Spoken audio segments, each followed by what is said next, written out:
Thanks for viewing this video today. My name's Kate Tasker and I'm the Operational Manager for Stockport Mental Health Support Team, a division of CAMS within Pennine Care. This is Jenny. Hi, I'm Jenny Shepherd. I'm the ADHD nurse specialist and non-medical prescriber and the matron for the paediatric ADHD service in Stockport. That's under the Stockport NHS Foundation Trust. So we're here today making this really short video just explaining what the ADHD medication shortage is all about and what you can do as education staff to support the young people in schools during this time.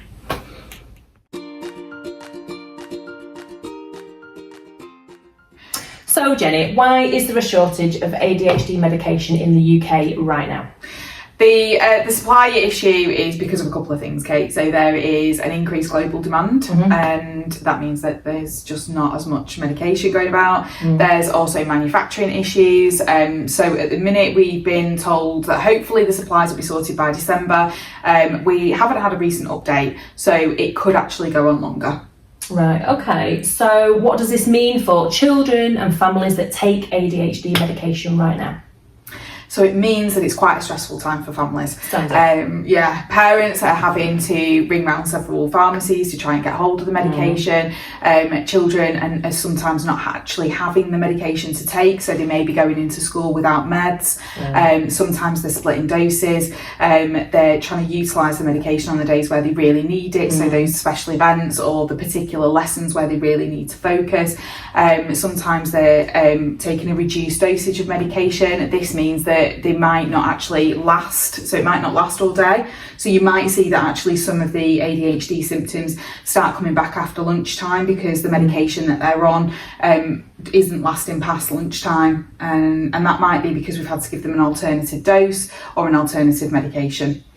Right, okay. So what does this mean for schools then? Because it sounds like there might be some flashpoints there might be some tricky times. What does it mean for schools? Yeah, okay, so it means that schools are probably going to see a lot of children with increased ADHD symptoms, and it means that, you know, they're going to have to put those strategies, those reasonable adjustments in. We've all, as you know, professionals, parents, family members, we've all got responsibility under the Equality Act to make sure that we've got these strategies, these reasonable adjustments in place for the children, and also that there's the awareness there and that understanding that this, you know, it might not go on forever, you know, it's not going to, hopefully, fingers crossed, but you know, at this moment in time we have got major issues with the medication. So some of these children who normally function really well in the classroom are probably going to be seeing some of those ADHD symptoms coming back through. Yeah.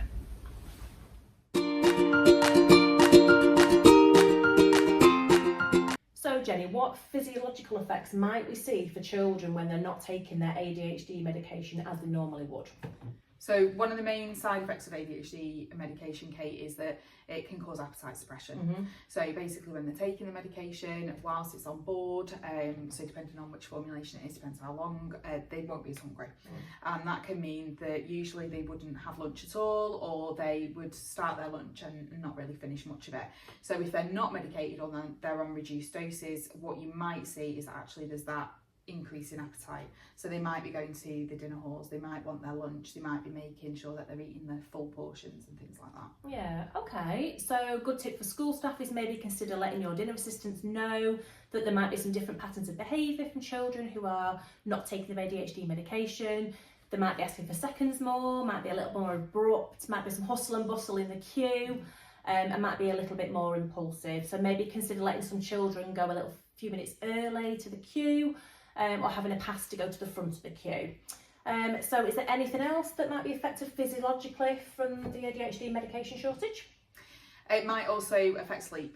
So we know that children with ADHD can sometimes have difficulties with sleep disturbance and their circadian patterns. But some of the medication, depending on how long it lasts for, can also mean that they don't have that period of time in the evening to settle. So if we've had to swap medication from, say, a longer acting one, it means it's going to take them slightly longer at night to settle, and then that means that they're then probably going to have difficulties getting up in the morning, so they might be a little bit late. Okay, so big changes.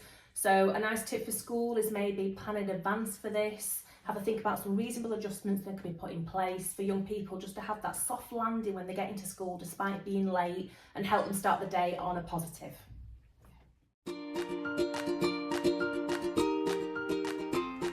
Okay, so how might these changes affect ADHD symptoms that we might see?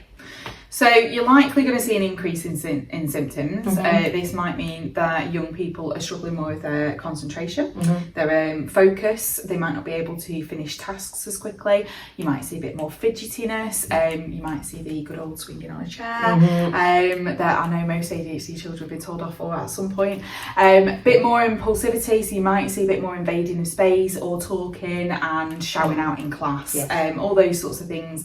They may be worse than they would normally, or you might see that they come on in the afternoon when the medication's wearing off, as we've discussed. Yeah, okay. So for that sort of example, maybe consider sitting them at the front of the class, maybe in the same seat for each lesson, so there's a bit of consistency there. Some children we know benefit from fidget tools, wobble boards, etc. This can increase the child's focus. That's what we're looking at, aren't we? Yeah, I would say keep a pot of blue tack on your desk. Okay. Blue tack's amazing. It's a great little fiddle thing. You can give it. It doesn't cause any problems. Very often they're not involving other people in the use of it, and also it will stop them peeling it off the walls around the school as well. So blue tack's a big one. Also, we need to think about the fact that with the increase of ADHD symptoms, the children might be rushing their work more, so there may be more mistakes made. Maybe particularly around grammatical errors, full stops, capital letters, those sorts of things, where they're rushing. They're finding it really difficult to get the information out of their head onto the paper. Right, okay, so really simple careless mistakes that maybe young people might not normally make. So I suppose a good tip for school staff is just to be aware of this and reminded that the young person can be really overcritical with this, and that can cause quite a lot of anxiety as well. So have just a think about how that feedback is given. So it might be a change for their normal pattern, but maybe don't point it out quite as much, and just be really supportive the way you give it. What else? What else might we see? Forgetting equipment. Yeah. Forgetting equipment. Not having a pen. That's a big one. They've lost the pen, they've chewed it, they've broken it, so they've not got a replacement. That's a really big one that lots of young people get in trouble for, even with their meds. So without their medication, you're probably going to see more of it. Okay, so really simple, reasonable adjustment there is just for school staff to, rather than make a big deal out of having no pen and make the person feel really bad, give them a pen, give them the equipment that they need, and let them carry on with the lesson with the least amount of disruption, I'm guessing, and that's sort of really helpful. Or allow young people to keep a stock of equipment at school. So very often they have a teacher that they go to anyway that they have regular check-ins with. Just ensure that teacher's got an extra set of stationery or equipment for them. Brilliant. So just sort of planning ahead. Yeah. Brilliant. Sticking to tasks. Okay. This is going to be another one that's going to be really tricky. Changing the activity.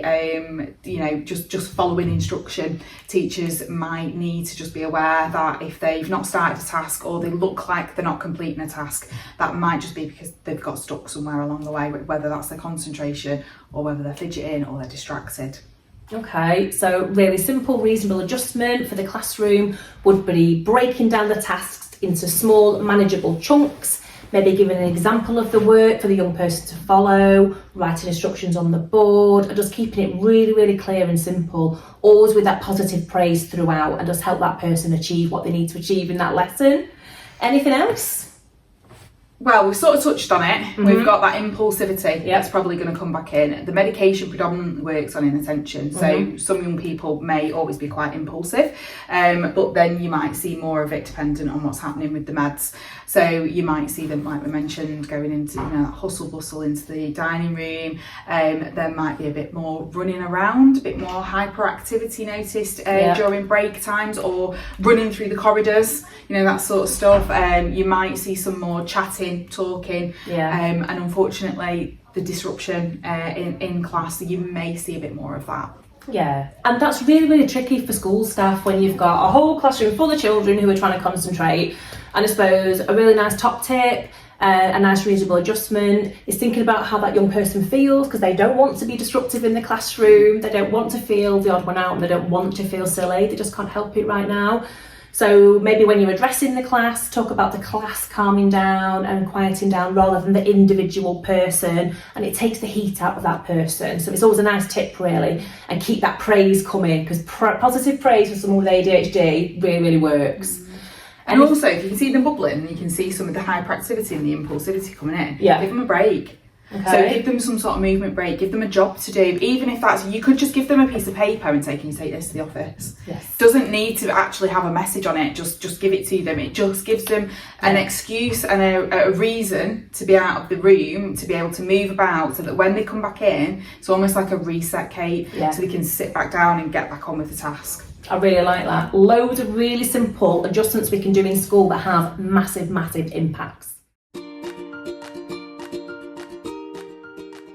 So, Jenny, what impact will these experiences likely have? So they're going to impact the young person. They're also going to impact the family. We need to remember that. You've got parents at home that are frantically trying to get medication for young people. They're trying to think about what days they should give the medication on, whether they should give reduced doses. So it's going to cause an increase in stress at home, absolutely. For young people, we've talked about the impacts of ADHD symptoms and the increase of them in the classroom. Young people are going to start to feel like they're losing their confidence. They are going to struggle in the classroom. They're going to struggle to remember things. They're going to get in trouble for things that they can't help. And when they start to get in trouble for things, that affects their self-esteem, it affects their confidence. You're going to see children really struggle academically. You know, we've talked about the medication works mainly on inattention. So you're going to get young people who now are struggling to complete tasks. They're struggling to do exams, assessments. We've got mock exams coming up. You know, you've got young people who rely on medication to just get their thoughts onto paper in an exam. And that is, you know, that's going to have an impact as well. They're going to be worrying about, can I do this exam? What strategies can I use? What reasonable adjustments have I got in place? So making sure that all those things are already in place for young people is really important. We talked about the increase in impulsivity. We're possibly going to see more disruption in the classroom. This means there's going to be more sanctions, there's going to be more exclusions, there's going to be more detentions. There's, you know, schools are going to worry about how they're going to manage these sorts of behaviours. Obviously, I worry about the exclusion side of things. Are we going to see an increase in that? Are we going to see more talks around young people having managed move to PRUs and not staying in mainstream? I worry about kind of that aspect of it. I suppose from a mental health perspective, Kate, you'll be worrying about things increasing on that side and how it's going to impact from a mental health perspective. And with all these different things that kids are then getting in trouble for that they can't help. What do you think that'll cause from a mental health perspective? So from a mental health perspective, I think we're going to see more of an increase in a knock-on effect. So we're going to see more of an increase in anxiety in children, more of that anxiety about even going to school in the first place. So we're going to have anxiety about getting through those school gates, getting up in the morning and getting in. We're going to see a lot more of that low mood coming up because they're going to start to feel a bit more withdrawn. The motivation will go down because they'll start to feel a bit more worthless about the schoolwork if it's not up to the standard they're normally doing. So I think the mental health will be massively affected. So I suppose thinking about what we need to do within schools is, we know what you've said about when behaviours increase, sanctions increase and detentions increase and exclusions sadly increase. We know these things happen, but it's having to think about during this ADHD medication shortage, what can we do to prevent that happening now when it's really not needed. So for example, we want to see when the behaviours start to escalate rather than the sanctions escalate, it'd be really good to work with schools and try and have the support escalate as well with the use of the reasonable adjustments that we've talked about. Have that support escalate and level off that cycle so the young person's mental health isn't going through it all the time and they're not having more and more mental health issues tagged on. So if the child feels really supported during these behavioural increases, then we'll have a real long-lasting impact for them, I think. I agree, and I think it is that breaking that cycle, isn't it? All of us working together, professionals working together. I know in my borough, I'm not sure about other boroughs, but the Senkos can contact us. They can contact our service if they've got specific questions. If there's things that they're thinking, how do we manage this situation? Is there something else we could be doing? If they think they've done everything, get in touch with services, have a look at the resources available out there to see if there is anything else that can be added on. And also it'd be really good to see the strategies and the reasonable adjustments stay in. as we come out of this supply. I know kind of at this moment in time we're in that crisis point, so we're having to think about all these strategies and these reasonable adjustments, but like I've said, Kate, they are the most important treatment for ADHD. They really are. So it'd be really good if we could kind of think about it going forward and continue some of these, and that young people can still have those adjustments and still have those strategies in place when we've got the med supply resolved. Absolutely, and that's why we're here making this video today, to help education staff and us all work together. We know that ADHD is a disability under the Equality Act, and we all have a responsibility to try and help these young people thrive.